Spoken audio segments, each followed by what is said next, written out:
afternoon. I'd like to invite Treasury Secretary Steven Mnuchin up to speak first with all of you and take a few questions regarding a recent announcement on sanctions.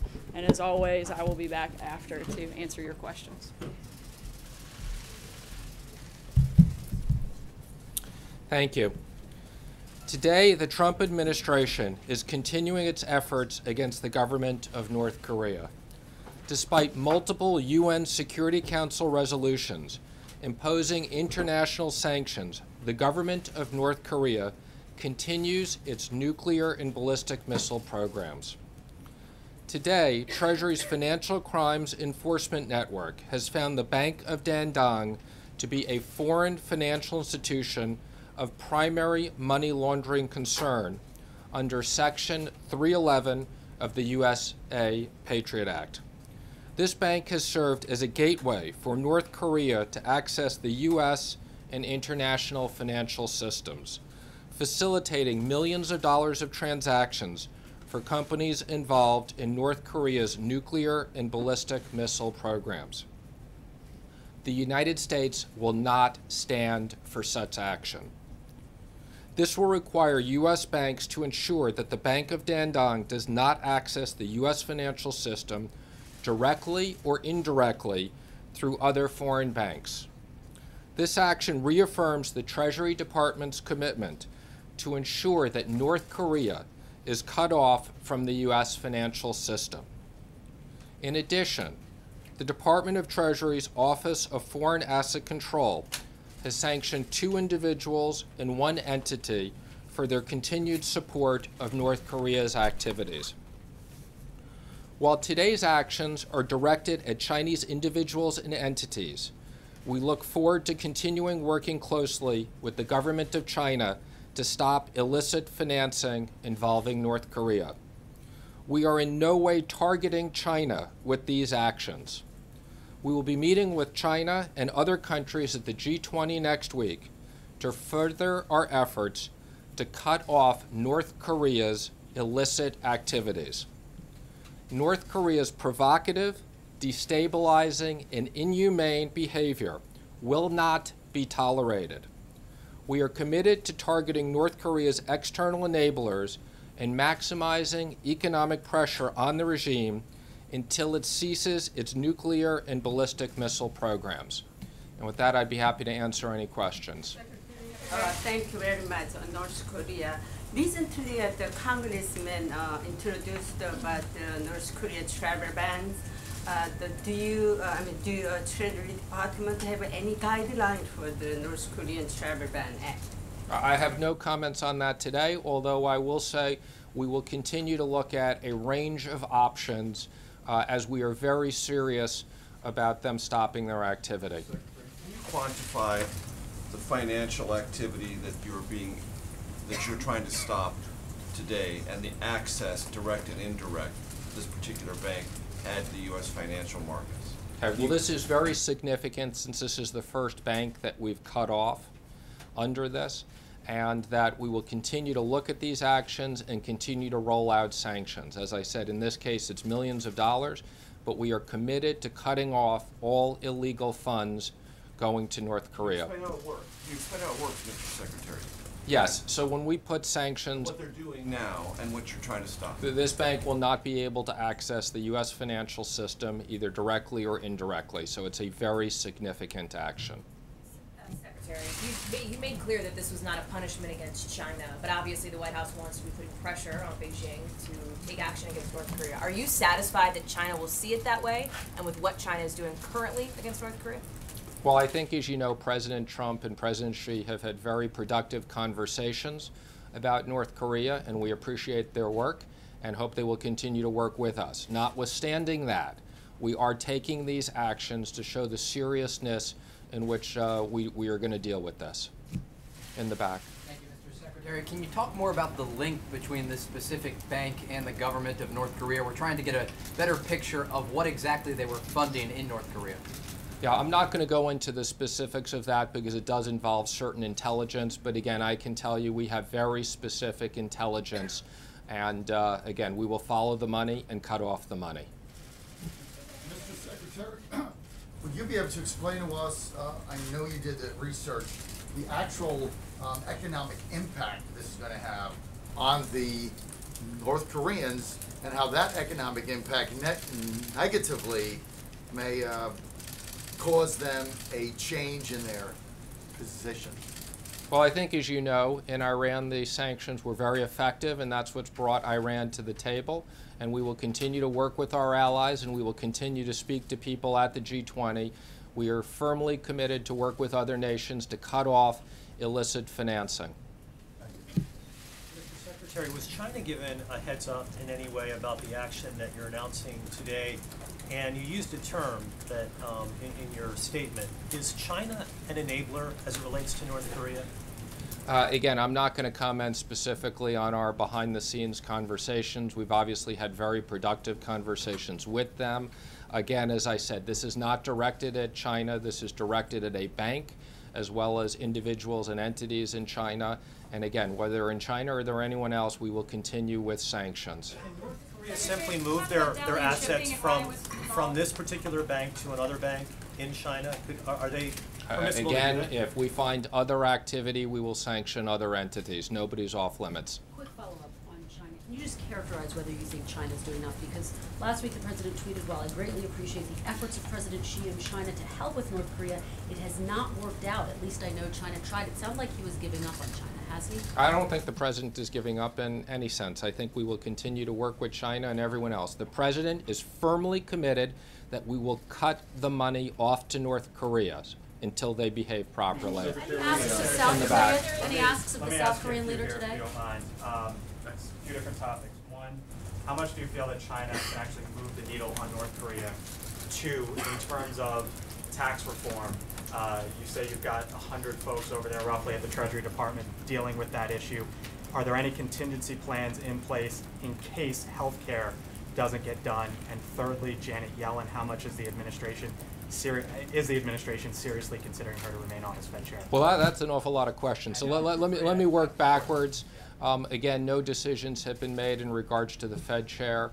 Gary Cohn and I will at some point make recommendations to the president, but no decisions have been made on that. In regards to tax reform, I think, as you've heard Gary and I say, we are very committed to get tax reform done this year. It is one of the president's top priorities for economic growth.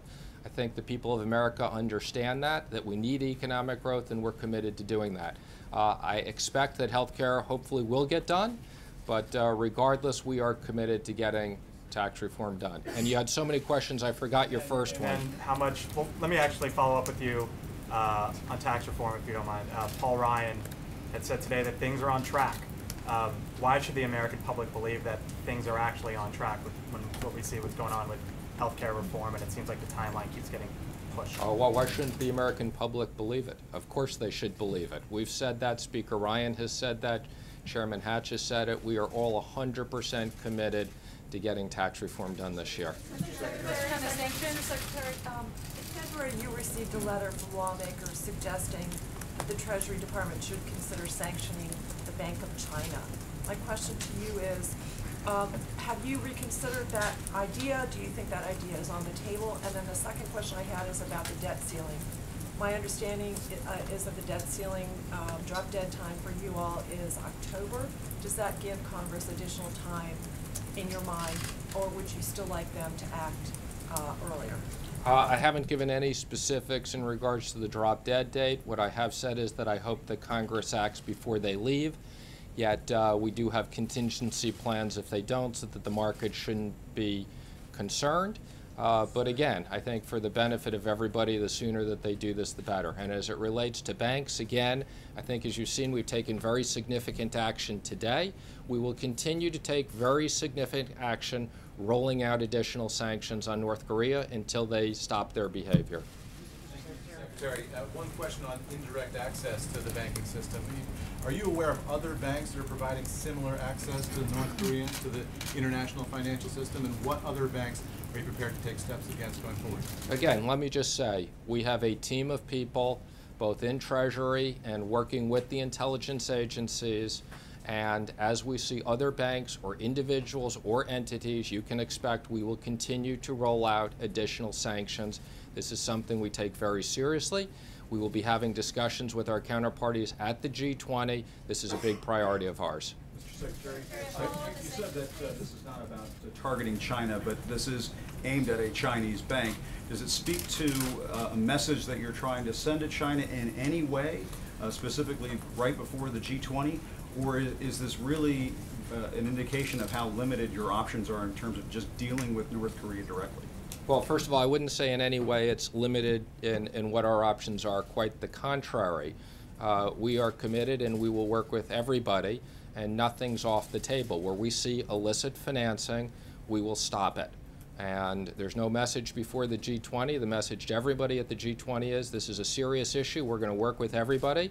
But if there is illicit financing going on, we will cut it off from the U.S. financial system, which has significant impacts. Just to follow up, you're saying that in no way this is a message aimed at China. I specifically said in my comments this wasn't aimed at China. We continue to lurk. We continue to work with them. Again, this is about North Korea, and this is about how serious we're taking this, and kind of whether it's China or anybody else, we will take this seriously. Will this help with the release of the 3 Americans still detained? I'm not going to make any comments about that.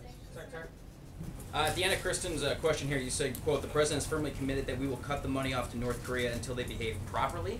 How are you defining success with that? In other words, what are you exactly looking for? I think you're going to know success when you see it. Well, no, I'm asking how do you and the administration do it? Again, I think you're going to. I think everybody will know success. Their behavior is unacceptable, and it will be very clear. Kind of, we want them to stop doing tests, the ballistic missile programs, and others. It's very clear. I want to ask you something that a lot of people don't understand, and you're uniquely qualified to explain. The administration and Congress are saying there will be $321 billion in savings from the health care bills that are out there.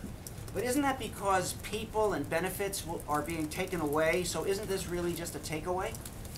Not at all, okay? And one of the flaws of the scoring on the CBO, on this, when you look at the number of people, is that, again, there's a lot of people, when given the option, will decide not to elect to take this health care because it's a bad deal. That doesn't mean people are losing health care. I think everybody knows Obamacare was just a giant tax hike on the economy. It slowed down the economy. It's another reason why we've continued to have sub 2% growth for the last 8 years. And this administration is 100% focused on creating economic growth, creating jobs, creating proper wages, and getting this economy back to 3% or higher. Yes, right here in the front. First of all, congratulations. Thank you very much. I've got a couple of dorky finance questions. Could you talk about, just if push came to shove, would you advise for prioritizing debt payments or not? And do you believe that CFIUS review of Chinese investments into the U.S. should be more careful or more involved? Well, again, let me just make a comment on CFIUS. I do chair CFIUS. I take it very seriously, and I can tell you the reviews are very careful and very involved no matter who's on the other side. It's very important for national security, and we will use that to the maximum powers.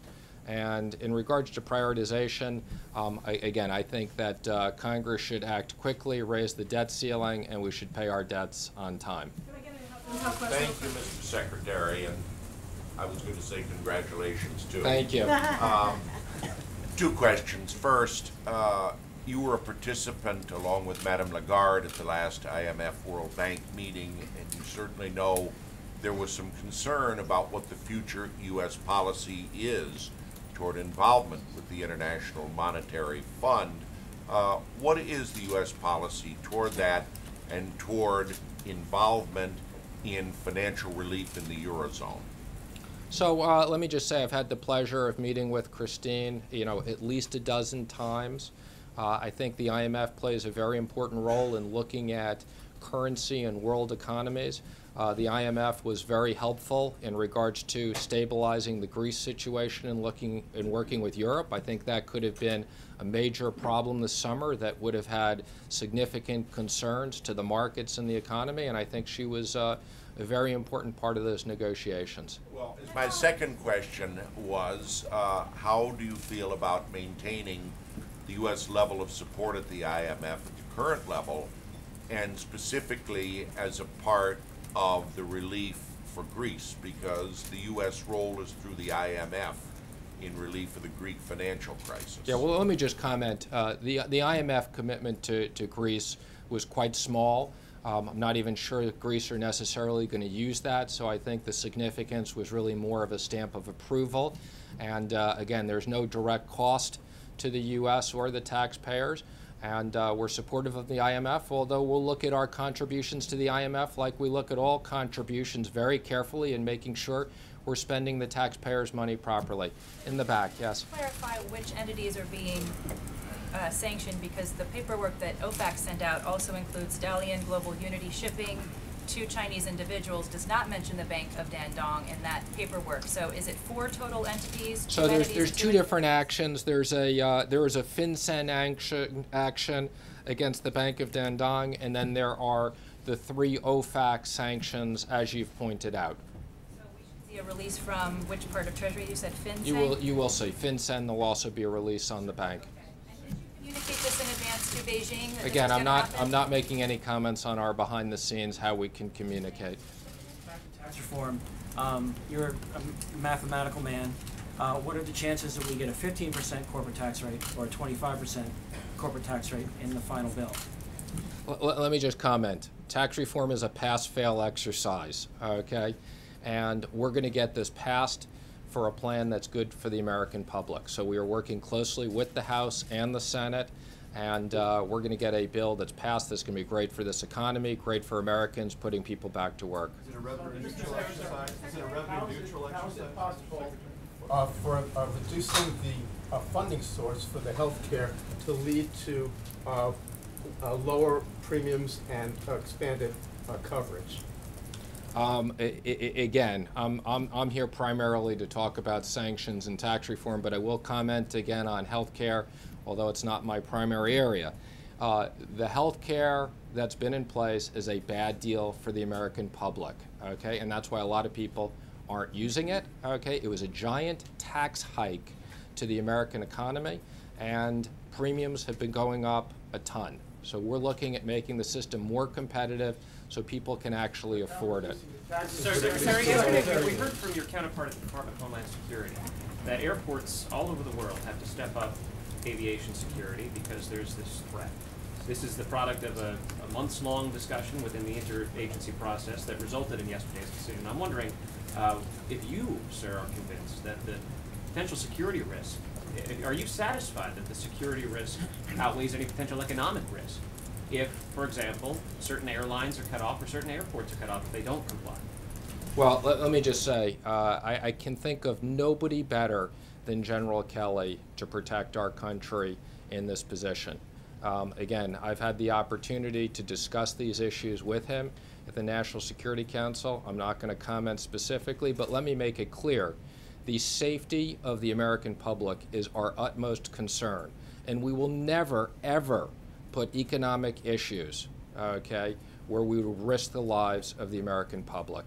Mr. Secretary, on tax reform, are you going to be revenue neutral?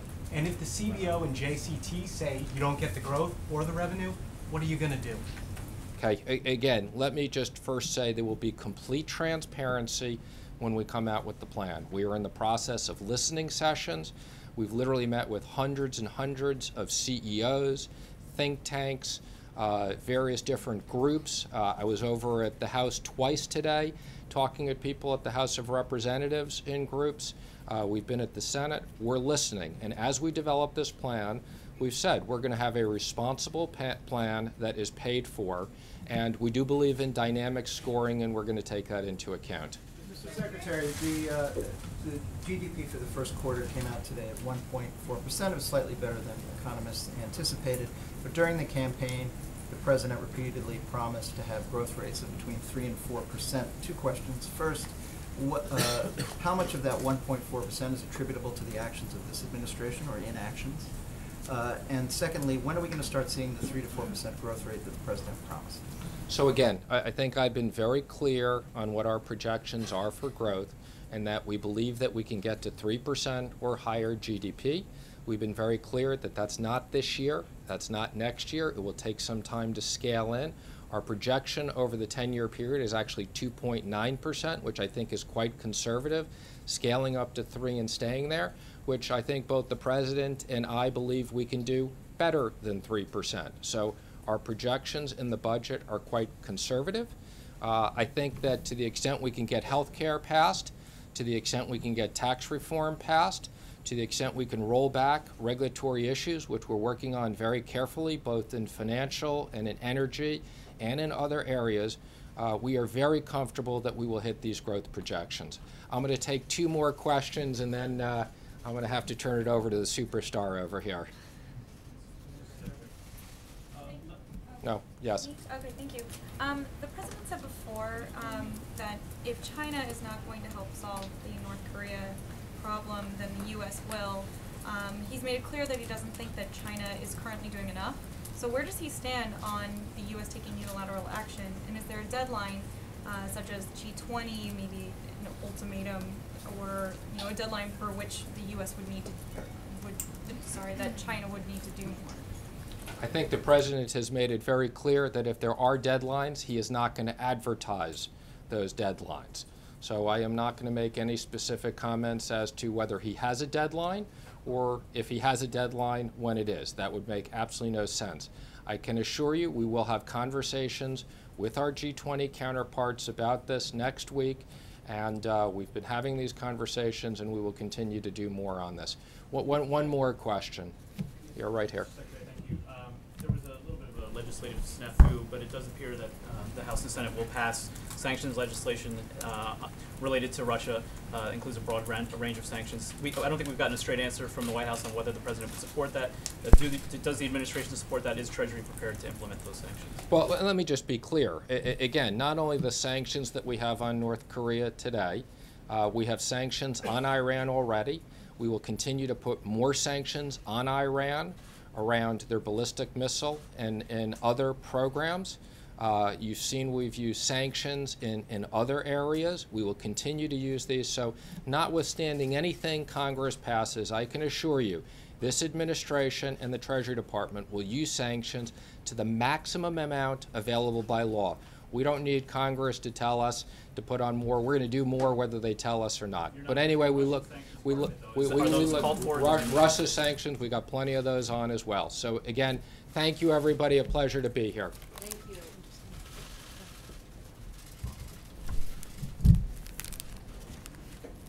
Thank you, Mr. Secretary.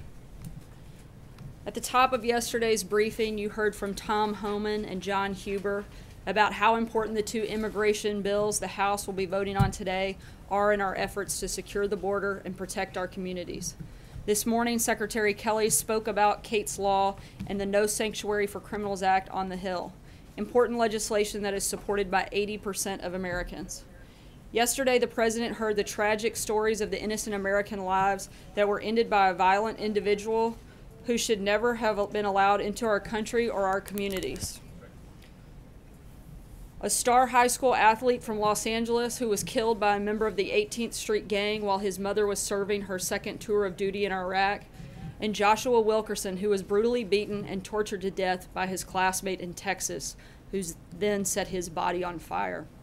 Christy Pena, a 14-year-old girl who was raped and murdered by a man who had multiple warrants out for other crimes involving kidnapping and rape. 25 years later, he was finally located in his native Mexico, where he fled after murdering Christy in 1990.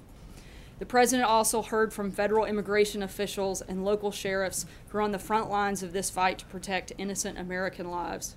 These laws will help to empower the federal government in partnership with local authorities to more easily locate and remove these violent individuals and prevent so-called sanctuary cities from receiving benefits from the very agency whose rules they are refusing to enforce. The President looks forward to seeing these common sense proposals pass the House today so we can be one step closer to helping fulfill his campaign promise to help stop these horrific crimes.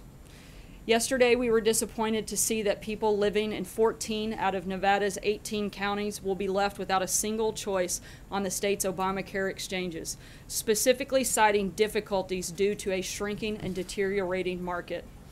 And to add insult to injury, the thousands of people living in Nevada without access to health insurance on the Obamacare exchanges will then be taxed for not having insurance that isn't even available to them. This is yet another reminder that Obamacare is continuing to collapse, leaving millions of people around the country suffering and the consequences of this failed law.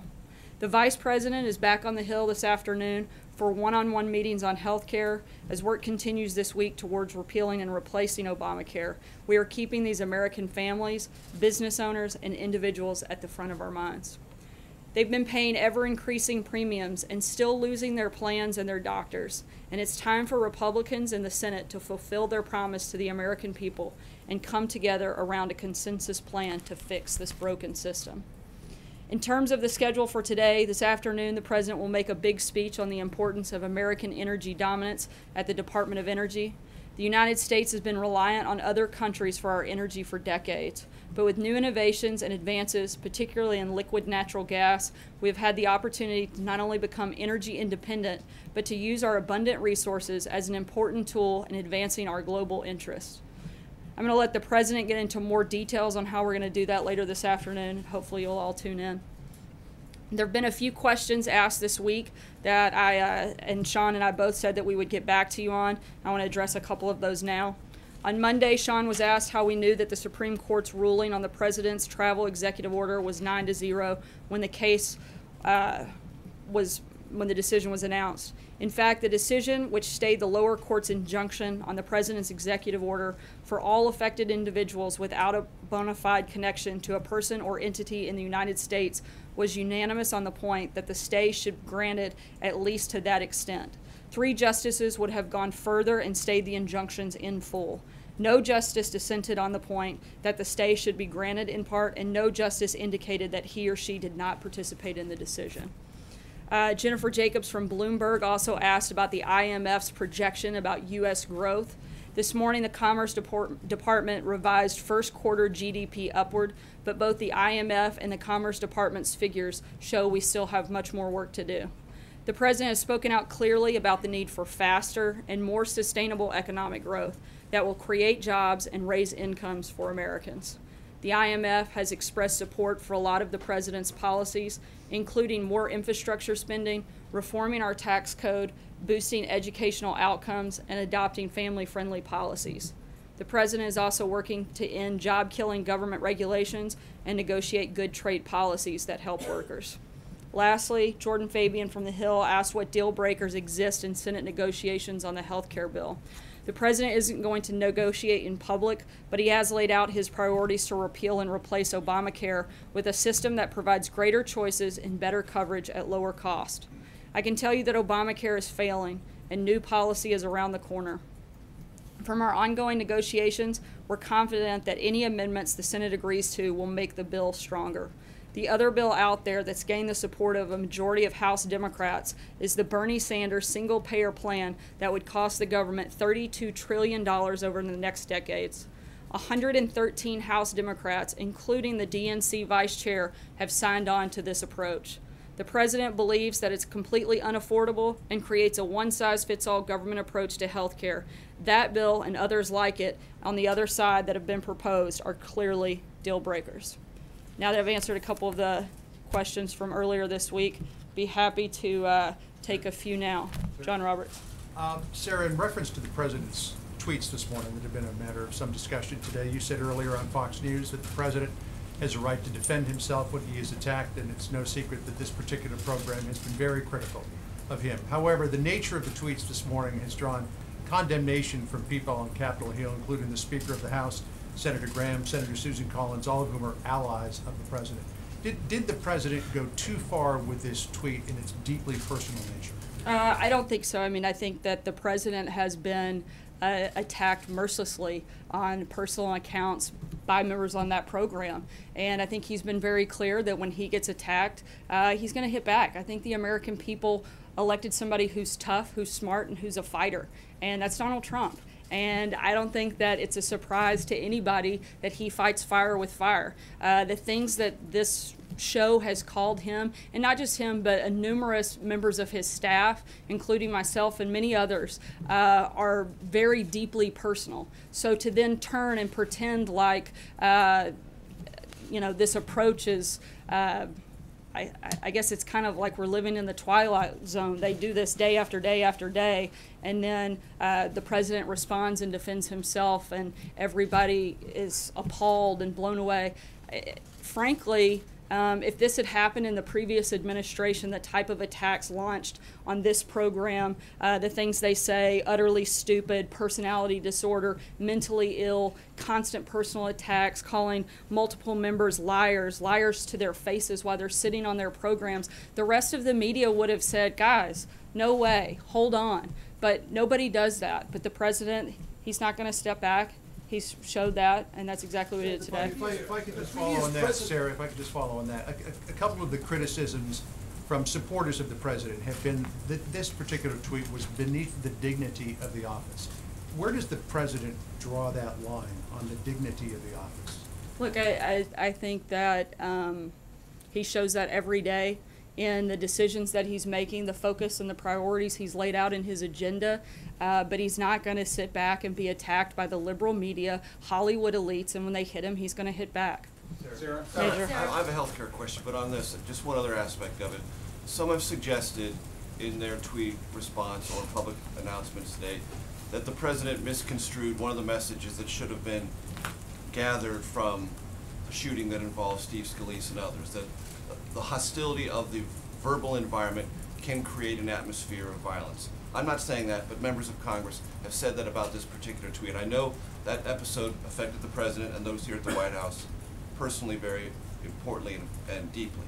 Do you have any reaction to that sentiment that conversations like this create an atmosphere that is either dangerous or one we need to avoid? The president in no way, form or fashion has ever promoted or encouraged violence. If anything, quite the contrary. And he was simply pushing back and defending himself. Sarah, I have a healthcare question. So, you talked about the president's overall priorities. Late last night, as part of the amendment and evolution of the Senate draft, $45 billion was put on the table for opioid treatment, and health savings accounts can be used, according to this new draft, to pay premiums in the future. Does the president support those two initiatives? And why does he believe they make the bill better? Specifically, does he believe that opioid allocation will be sufficient, because many people do not, to address that problem? I'm not going to negotiate the details, the back and forth in public, but I can tell you the president has obviously made fighting the opioid crisis a priority for him, and I would imagine he would be supportive of pushing resources towards that. How about health savings accounts? I think we're always looking for ways to add additional flexibilities, and something certainly to be considered. Sarah, what about the Republicans who are criticizing the president? I want to go back to the shooting and remember what President Trump said then. He said, our country will perhaps become closer, more unified, so important. Does his tweet this morning, his series of tweets, help to unify the country? Again, Kristen, I think I've asked, and this question has been asked, and I've answered it several times. Do his tweets help to unify the country, to do what he said he wanted to see happen in the wake of that shooting? Look, again, I think that the president is pushing back against people who attack him day after day after day. Where is the outrage on that?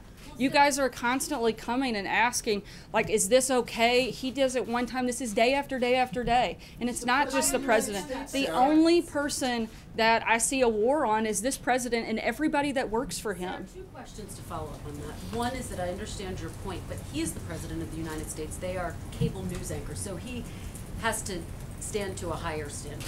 One. And two, you talk about criticism. He said that former President Obama wasn't born in this country, right? So he clearly was a part of criticizing the past president, who was not immune to criticism himself. So I wonder how you make that argument. Again, I think I've been pretty clear that when the president gets hit, he's going to hit back harder, which is what he did here today. Doesn't he have to meet a higher standard than cable news anchors? Sarah, doesn't he have to meet a higher standard than cable news anchors? Look, I don't think you can expect someone to be personally attacked day after day, minute by minute, and sit back. Look, the American people elected a fighter. They didn't elect somebody to sit back and do nothing. They knew what they were getting when they voted for Donald Trump, and he won overwhelmingly.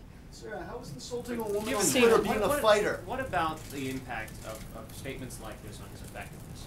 There was a Marist poll this week that said 68% of registered voters say the president's tweets are reckless and distracting. Only 22% say that they're effective and informative. And Republicans on this question are split down the middle. Half of Republicans say that they're reckless and distracting. So how can you argue that this is something the president must do? I answered this question yesterday in regards to the poll. I think anytime the president has a chance to speak directly to the American people, it's a good thing. Sarah, as a woman, how do you feel about the president attacking another woman specifically for her looks, and what does that show as an example to how men should be treating other women? Look, everybody wants to make this an attack on a woman and equality. What about the constant attacks that he receives or the rest of us? I'm a woman and I've been attacked by this show multiple times, but I don't cry foul because of it. I think that you want to create this false narrative. One hand, it's like, let's treat everybody equally, and on the other hand, they attack, and he responds, and apparently that's wrong. I'm sorry, guys. I've answered this question. Allie.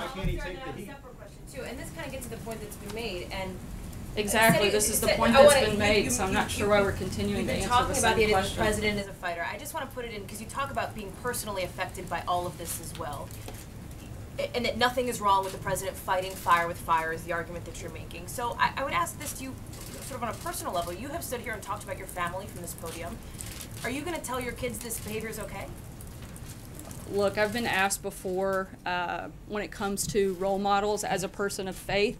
I think we all have one perfect role model. And when I'm asked that question, I point to God, I point to my faith, and that's where I would tell my kids to look. None of us are perfect, and certainly there's only one that is, and that's where I would point that direction. I want to ask you my follow-up question just on more policy points with the G20 coming up next week. That would be a change in tone policy. I disagree with that. I think we talk about policy a lot here, but I want to ask about his meeting with President Putin that is coming up next week that has just been confirmed by Gary Cohn and H.R. McMaster.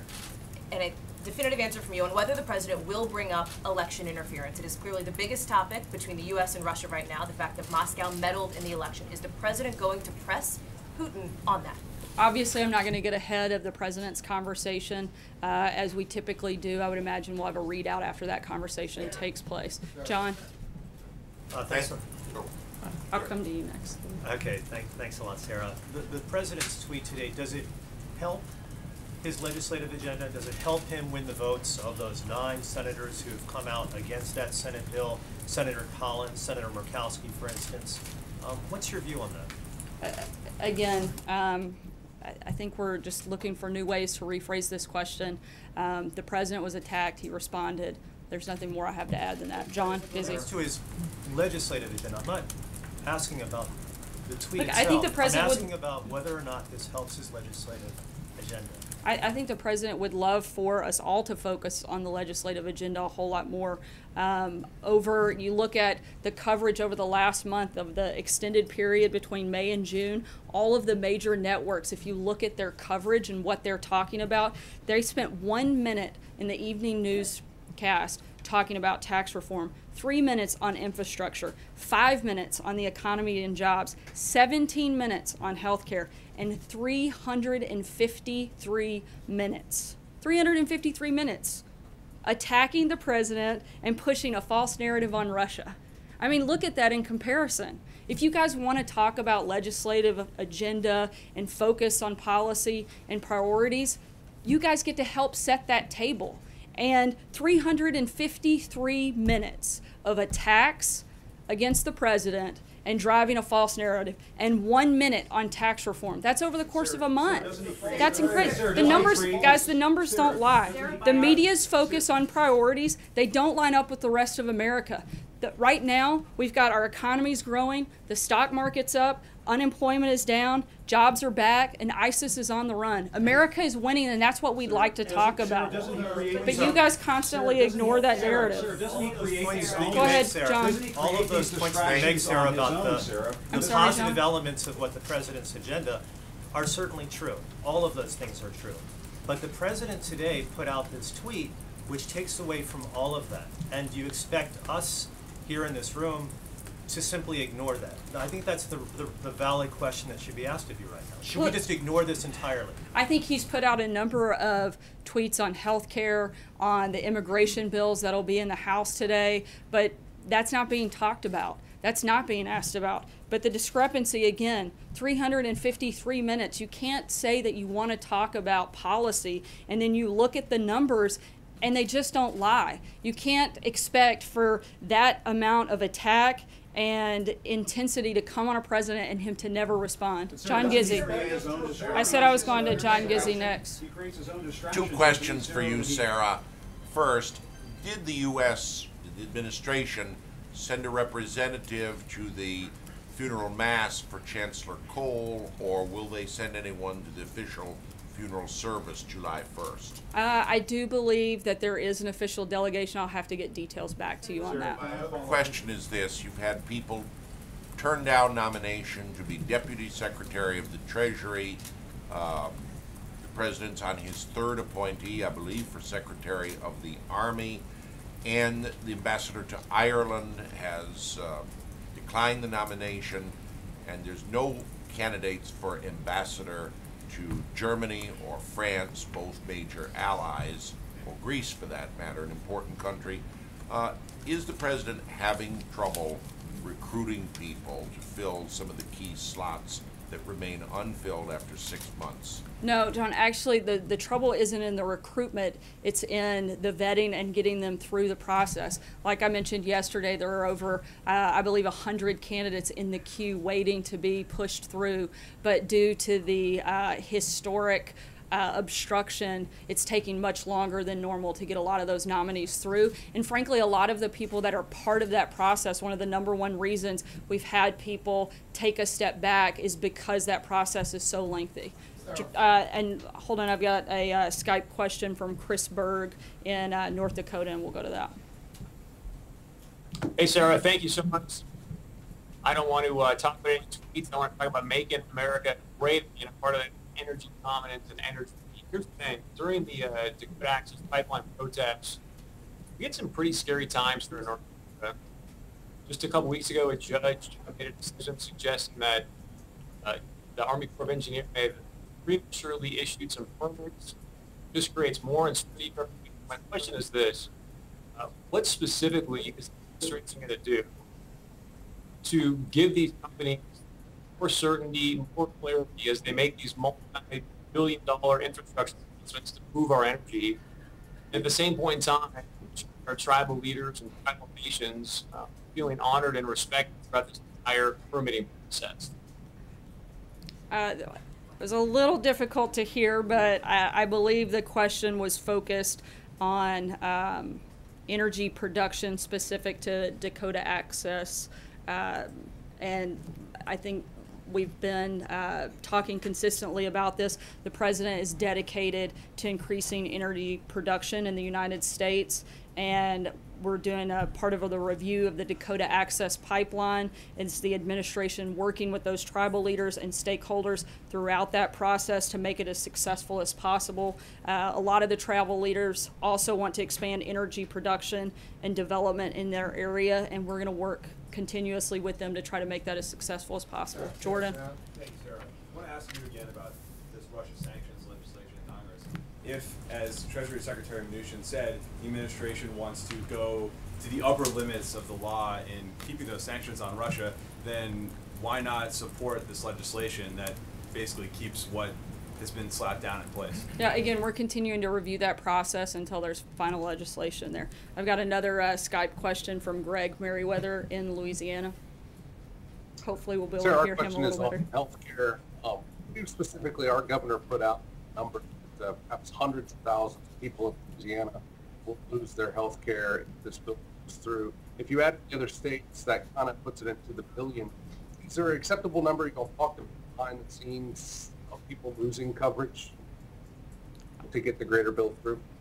Again, I'm having a little difficulty hearing, but as best I could understand, you're looking at how Obamacare repeal and replace would affect the state of Louisiana. And I mean, frankly, Louisiana has been one of the hardest hit states in the country by Obamacare. Their insurance premiums have gone up over 125%. The goal here is to give people in the country choices. No one who currently has Medicaid will have their benefits cut. We're looking across the board, the healthcare plans that will lower taxes, reduce premiums, and offer more choices for people in Louisiana and across the country. And hopefully that somewhat addressed your question as best I could. Margaret? Sarah, I had a two-parter. The president had let us know that he had planned on having an ISIS news conference to update people on the situation within the next couple weeks, which is nowish, but we're coming up on departure. It's nowish an official word. It's nowish. I'm wondering, do you expect that we would get that update, whether it's a news conference or just kind of remarks, before the upcoming foreign trip, or whether we need to wait? And I also wanted to ask you, it looked like there might be some coverage of remarks at the fundraiser yesterday. It didn't work out.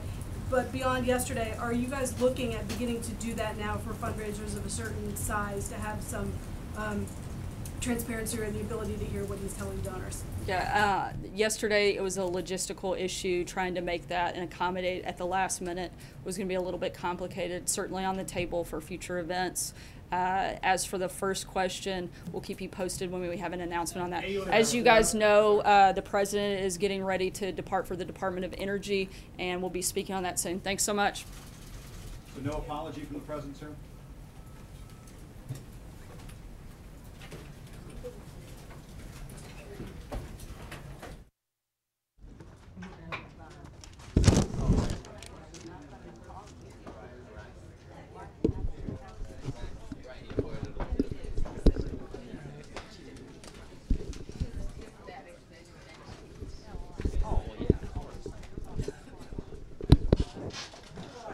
I have you, thank you. I'm back with you, thank you.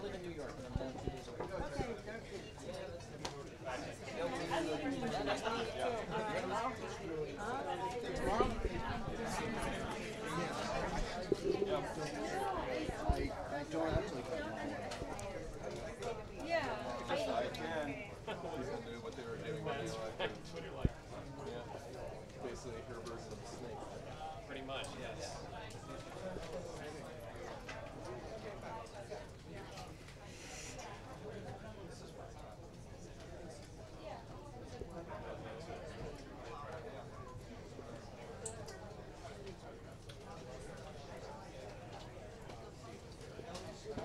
Katie, this is one of those moments where there has been such a sharp backlash from all quarters.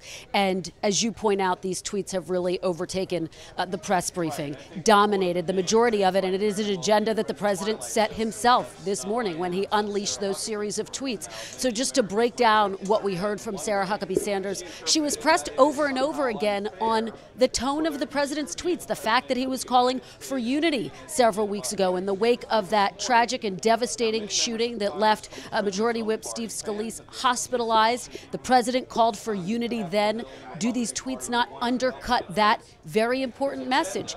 She dodged that question, went back to her key argument, which is that the president is going to fight fire with fire. But of course, as you just pointed out, a number of inconsistencies in her statements. Not only did President Trump advocate in moments violent acts on the campaign trail, but this notion that he is being criticized in a way that past presidents haven't been criticized just simply isn't true. I tried to make the point that the president himself, as a private citizen, tried to argue that former President Obama wasn't born in this country. So he engaged in some of the very sharp criticism before he took this office. You heard our colleague Hallie Jackson ask a very personal question, pointing to the fact that, look, Sarah Huckabee Sanders has 3 kids. She talks about them from the podium. What will she tell her children? What should